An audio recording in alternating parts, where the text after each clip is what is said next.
comment notre pays fonctionne. Les gens ont du mal à faire cette similarité-là entre la transition et un pouvoir, et une législature légitime. C'est très important, puisque moi, nous sommes dans la transition, c'est-à-dire nous n'avons pas encore un système politique effectif. Nous allons opter vers un système politique effectif où nous sommes une démocratie. Alors, avant l'installation de la démocratie, il devait quand même y avoir toutes les tendances politiques, y compris ceux qui sont armés, y compris ceux qui puisqu'il y a similarité, on associe les tout. Jean-Pierre Bemba n'a pas travaillé légitimement avec un pouvoir légitime et un peuple. Non. La transition, c'est une concertation entre les belligérants politiques pour remettre le pays dans les rails. C'est pourquoi on a eu des Addis Abeba, c'est pourquoi on a eu Lusaka, on est allé chuter à Sun City. Tu avais la parole. Depuis que nous sommes une démocratie, nous avons compris qu'il y a un pouvoir machiavélique qui est dirigé par le bloc de Kabila, qui a tout fait pour s'approprier des institutions de ces pays, qui a tout fait pour que les institutions de ces pays ne soient pas légitimes, mais répondent à l'obédience d'une seule famille politique. On a vu comment la CENI est manipulée. On a vu comment notre cour, on a mis des juges expressément pour interpréter une loi selon la volonté d'une personne que nous, les juristes, nous appelons des juges qui appliquent la lex fori. Donc, ils amènent leur droit au lieu d'amener la droit qui s'oppose à tous. Donc, notre pays est descendu trop bas. On ne peut pas comprendre des petits pays qui sont tout autour de nous, s'enrichir derrière notre dos pendant que nous, les Congolais, nous dormons avec des discours qui détruisent la nation comme ça, des discours qui détruisent notre avenir. On va mettre stop à tout cela, à travers toutes les actions que nous allons prendre.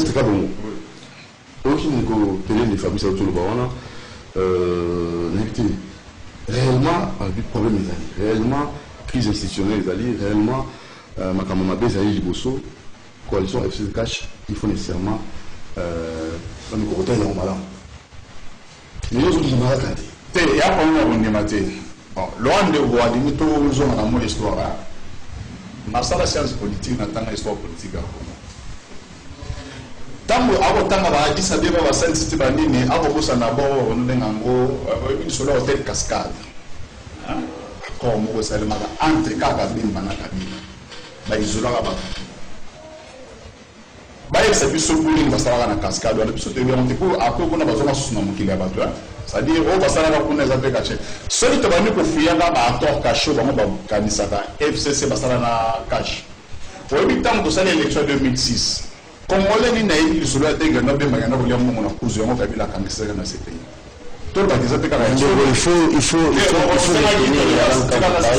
nous ayons parler avec des choses qui sont vraies, avec des preuves aussi.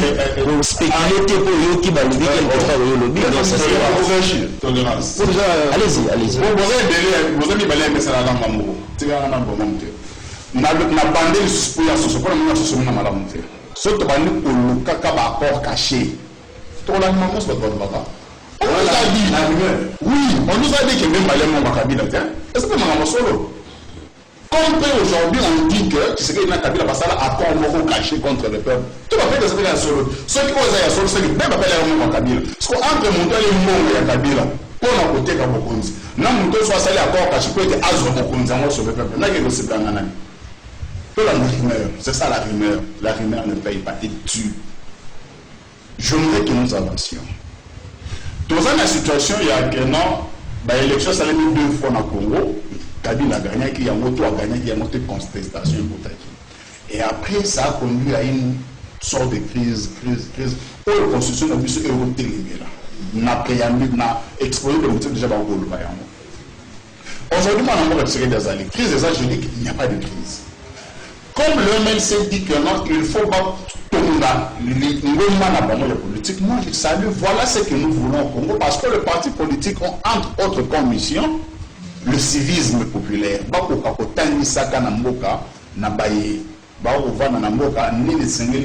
Comment observer la politique et comment réagir. On doit mettre fin à ces cycles de marche, de manifestations politiques. Oh, il y a politique, vraiment, il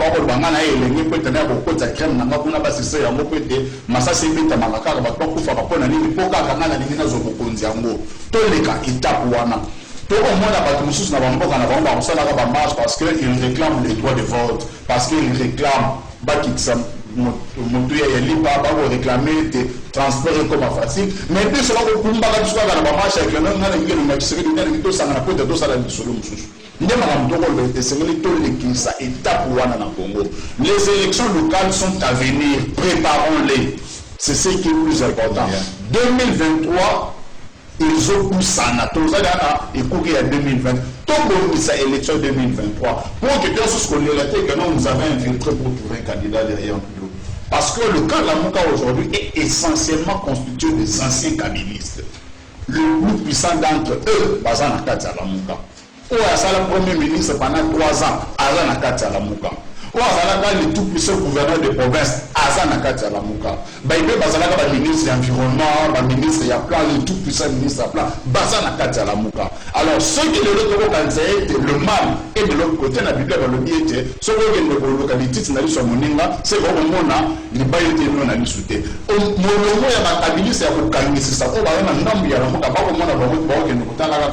peu et tu serais de celle pour mon mais pourquoi ils vont à Bamote? On va en avoir ceux qui vont à Oyo. Mais ils vont à Oyo, parce que ceux qui profitent à la ministère, moi, gouverneur. Ceux qui économie en beaucoup de profit de l'air et matière, le roi de 48 au champion de matière en 2006. Et comment va-t-il nous en mieux? Nous avons discuté, parce qu'on a la mouka. C'est-à-dire, c'est ça qui nous constitue. Ceux qui ont droit à l'environnement, qui nous toujours à monter. José Bunda qui est ministre, il y a environnement. Mais quand moi, je suis ministre de l'environnement, il y a Kabila. Mais le reste, c'est lui et nous qui va faire des leçons aux autres. C'est-à-dire, nous sommes dans un cycle où les gens qui ont tué le peuple pensent devenir maintenant les victimes voulant sauver le peuple en même temps. C'est que moi, du plus, le peuple, c'est les élections. C'est le peuple c'est la Mouka. Il y a la Mouka. La Mouka, ça mouille à là. Ok, sur le moment, on a fait ça, le peuple va s'éveiller. Parce que la Mouka est là, la Mouka, il y a politique politique, elle existe à côté. Le parti doit se consolider. Le parti doit se consolider. Tout ce que nous demandons, c'est que regardons de l'avant. Mais si nous pensons que non, on doit penser le bonheur du Congolais, il y a seulement la coalition nationale populaire. Qu'on solo la bonne intérêt à Congolais, nous devons trouver solution. Non, il y a besoin de poste. Il y a besoin de poste, tout solo la mingi na Congo. Et bon, depuis 1960, le monde a passé pour Nabachombe, mais après, il y a un poste de guerre contre le Congo. Ça veut dire, à chaque fois qu'on a parlé de poste, tout le monde a un groupe qui identifie la vie au M23, et bien nous, on a un SDRS, qui serait de Betaga qui est un autre biseau de zone pour la vérité des yeux. M23. Alors, nous demandons un dialogue sur le bonheur du Congolais. L'IPA, $3. Crise institutionnelle. Il n'y a pas de crise institutionnelle. Crise institutionnelle, adopter le budget national, toi tu parles de crise institutionnelle. Est-ce que c'est c'était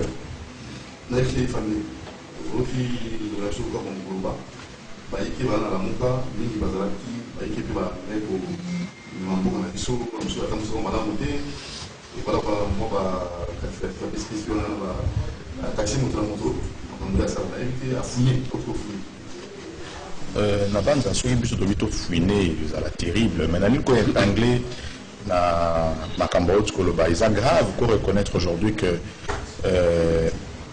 Kabila moto a pesaki en âme et corps pour na incarcérer président Jean-Pierre na CPI. Les âmes nouvelles, tu vas prendre. Non, Doudou, non, n'interprète pas mal. Non, ça je ne fais pas passer. Non, n'interprète pas mal. Non, c'est la main de ma bête. Ma Bible n'a pas bandeli. C'est dans ces pays, on nous a dit que qui vous a dit, mon frère? Nous sommes là. Il faut avoir une base légale quand tu parles. Nous sommes intellectuels comme ça. Protégez-moi alors. Un sous-bassement légal. Tu ne peux pas te lever comme ça la télé.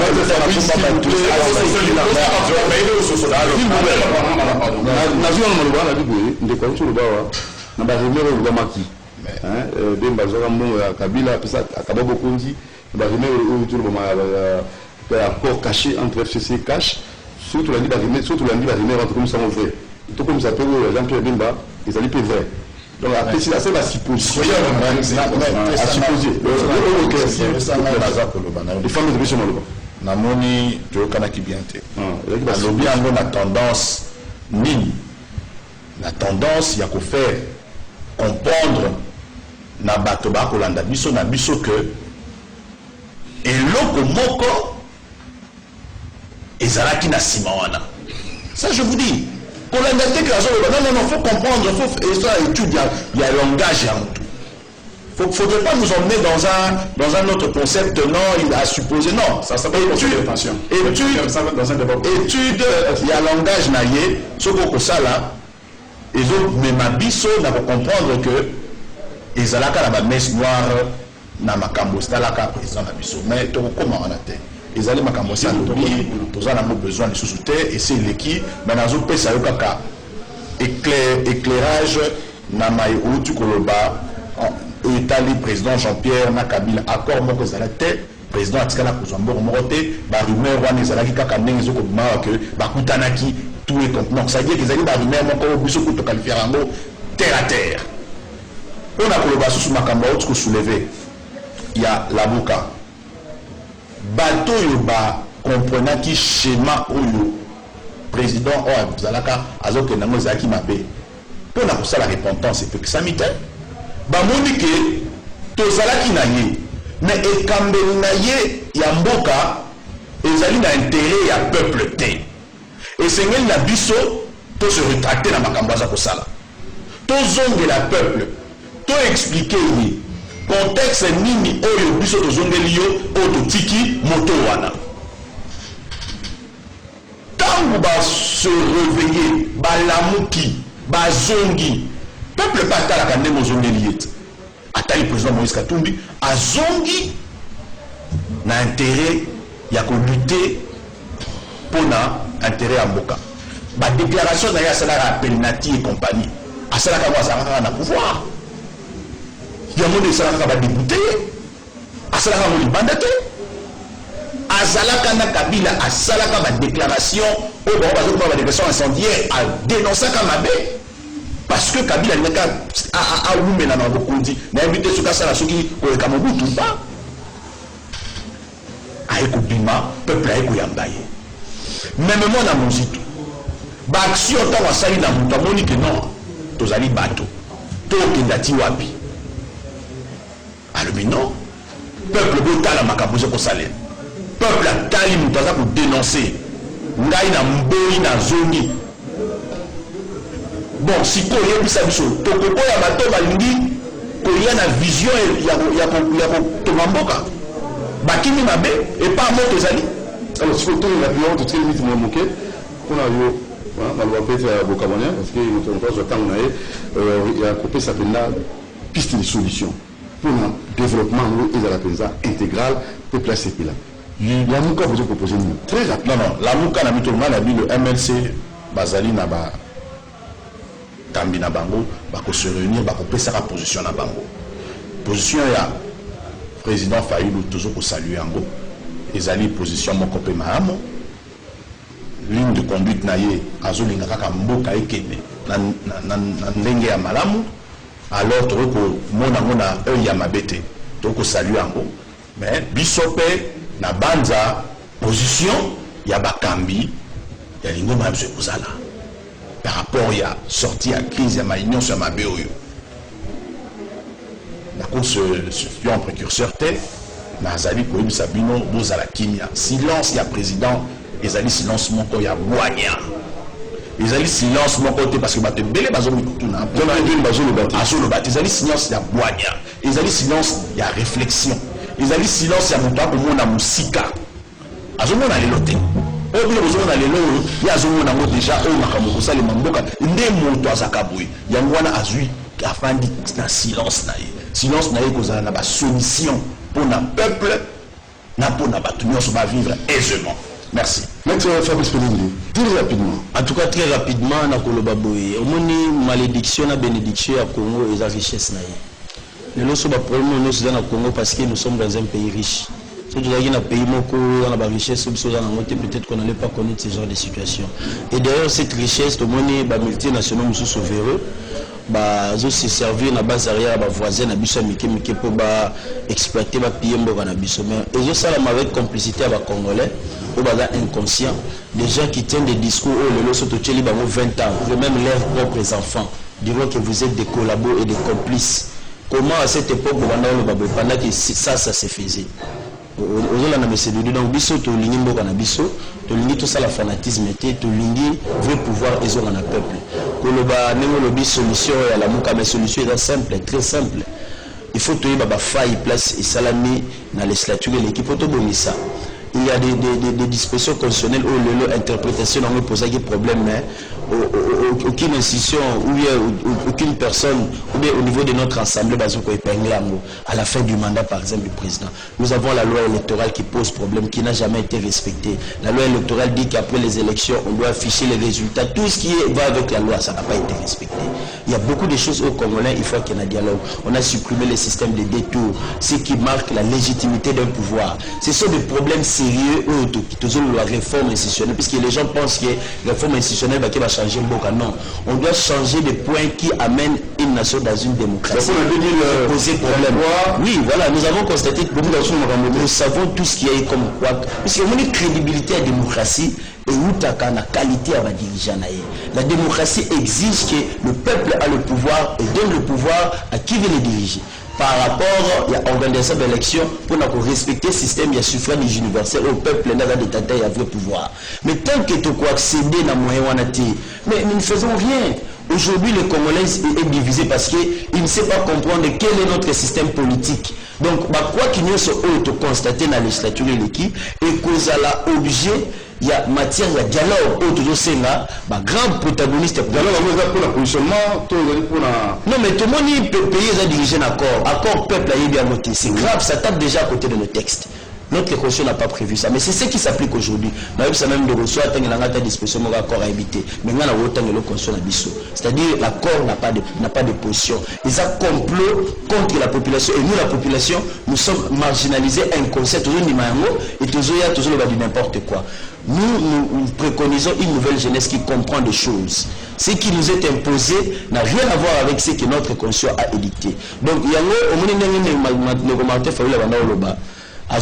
continuer il faut que laver au droit obscur libéni, c'est-à-dire le flou dans la processus dans cette processus électoral. Ce qui fait qu'à la fin, nous n'avons pas de dirigeants qui viennent de la volonté populaire, mais qui sont nommés comme conséquence, ils travaillent pour leur propre intérêt. Et c'est le pays qui en pâtit. Et ces mêmes gens-là sont des complices et des collaborateurs, des gens qui cherchent à voir ce pays par terre. Très rapidement, il y a dans le même contexte, samedi, puisque nous sommes dans une phase de redynamisation à MLC. Au moins, MLC est un grand parti politique na élection en 2006 où il y a un vrai système politique où il y a une démocratie après Saint-City, tout le monde qui Jean-Pierre Bemba a gagné qui la mène les élections. C'est-à-dire c'est une personne qui incarne d'abord la volonté populaire. Les autres minimiser ou que ça l'assemblée de bataille politique, il y a Jean-Pierre Bemba. Et le MLC est le seul parti politique où il garde dignité pendant Bouzo Banyo sur les qui n'a pas des mandats. Nous n'avons pas cautionné le mal. Dès l'instant où nous avons constaté que la première législature en 2006, il y a des mafiateurs à la tête de ces pays qui se sont appropriés des institutions de ces pays pour donner à la population ce que le peuple ne veut pas. Le MLC s'est rétracté, il a été prudent dans tout ce qu'il a posé comme acte, c'est-à-dire qu'il a respecté notre population. Et Tilelo, tout ça, dans le système où on a respect à peuple Nabiso. Voilà pourquoi Bisso pour redorer Bablazo et MLC, on est venu donner un coup de pouce, redynamiser d'abord notre jeunesse. Puisque au moins, dans tout ça, tout ce qui se passe, tout ce qui passe, parce que notre jeunesse est inconsciente. To yébité et le boni numéro dans ce zone. Et l'événement samedi. L'événement samedi au Tosegi Batouba Ebele na wapi. Na limité Salongo avenue Kimia la numéro 5 sur la commune de Debono. Je pense qu'ils ont place moko ils ont référenciable facilement pour ça pour yeba. De baya wana bayoka message au MLC à Mimeli Bango surtout biso bajen puisque nous nous sommes décidés de nous prendre en charge. Tosegi o nyoso atoza MLC te soko na souci mboka oyo puisque biso tozo dénoncer les vrais problèmes mabeza na mboka oyo nous avons des ennemis de ces pays qui travaillent en complicité avec les fils de ces pays. Et batumsu ba le belamo de n'importe quoi c'est pays est par terre. Ce pays est dans un accord qui n'a rien à voir avec nos lois, qui va dans l'intérêt des personnes au bas signataires à l'accord Rwanda. Donc c'est grave pour un pays. Tout ce qui va être belé samedi va répondre massivement. Leader sur MLC Babongala, le baloko la motomoko, lancer haut et fort redynamisation na biso ya parti na biso cher ya Jean-Pierre Bemba où le tout le monde a moka et un vrai décollage. Merci. Donc je peux profiter aussi pour lui donner le numéro de téléphone. Dans le cas où surtout le lopona le babato bazana besoin la presse, le média va contacter biso na 089 83 33 324 puisque nous organisons les choses. Bato bazana besoin pour couvrir l'événement ba benga na numéro 089 83 33 324 ba vous avez macaron pour avoir un accès facile à l'événement quoi. Alors, notre cabou, tout le monde souka. Nous décris tout est bon, on a dit tout reçu que ça dans la vérité que tout est bon sur le plan, mais sur le plan politique très exalté. Mais les divergences politiques que nous avons, il y a tout ça dans les bisobans autour de la coalition nationale populaire pour que tout le monde ça la initiative. Ah ok. Il y a un Congolais, tout ça tout sur le lava. Je m'excuse. Oui, pour son et puis, dans la presse, on a fait solidaire avec une information, mais on a regardé ce qui va aux relations dans l'accord. L'accord n'existe pas. L'accord existe, mon frère. Non, je ne vais pas dire. Ce que l'accord va s'appeler. Il va traître des complices. L'histoire va vous condamner. L'histoire c'est faux. C'est éventuel. Jean-Pierre même à Salitane sur notre $13 le budget à 0,5. Tu as 50, l'autre on a combien? Mais il a fait 3 ans en tant que président de l'ECOFIN. Le dollar n'a jamais bougé. À la centime. Même Batika dollar n'a 50. Alors, le dollar est à 18. C'est une honte. Tu sais quel propre et dans la difficile pour la commission sanitaire. On peut pas faire ça. La volonté de samedi. Moi d'ailleurs je suis un compatriote trahi son pays à la télé comme ça. Jeudi prochain, vous avez un problème. Ils sont la jeune pour s'occuper dans la puisque c'est merci. Ceci n'a pas dit que Liboso, on a besoin de fouler, mais on a besoin de peuple à vivre malam. Alia Amira Tanga malam. C'est ça notre souci. Et on a besoin de dire à Bokebi, on a pour les gens remettre, on a besoin de numéro affiché pour nous la pénalité sur le plateau Awa, pour nous la solution à Makamba Congo, RD Congo. Toi la mot va monsieur Zate. Ça va sur exilé. On va taxe sur niveau là. Souvent on va témoigner à la passe. Maintenant tu vas être à Mboka bisoban surtout à tout bon ça Mboka tous à la Sengo, les générations futures et tout qui a Mboka Mongo et Mobali. Merci à mon merci à Alain Kabongo, à notre ami Bruno Zinga, juste après moi Bolanda Pip et à 9h30 kiosque Michel Kouaka Oyamba Gabi Kuba na Ndekonabiso Joël Kadé. Merci. Portez-vous bien. Du coup, mon team vous aime beaucoup. Merci à vous, monsieur. Bienvenue en Simba, en Ansel. Merci aussi à tous ceux qui nous ont suivis. Ciao.